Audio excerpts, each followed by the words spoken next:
Rahman. Kembali di mana? Balik lagi 19 ini. Gawe di mana, Pak? Saya pakai Saya tekan, Pak. Jadi kesini ngelapor apa, Pak? lapor kehilangan HP. Kehilangan HP.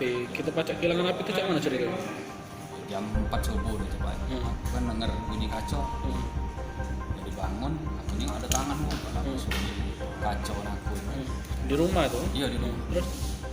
Jadi aku tarik tangannya tuh. Aku tarik cuman di sentak kan yang lepas tangannya. Pokoknya HP aku lah hilang sih kok. Ada bag. Oh, jadi dia tuh ngembek dengan cara Iya masuk. Tangan masuk dalam. HP itu kaca. taruh di mana, Pak? Pojok kulkas. Pojok kulkas, Pak. Jadi kamu tarik ke tangannya, ditarikkan lagi ya? Dia ditariknya lagi, kaca pecah kan kok. Jadi aku keluar kan, aku kejar. Tidak maling. HP apa, Pak? Hilang HP. Terus udah dapet, Pak? Tidak dapat.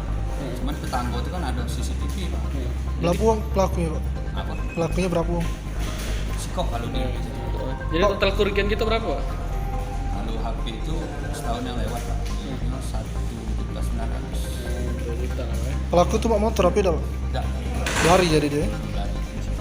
Kira-kira kenal nggak dengan pelaku itu, Pak? Tidak. Tidak ya?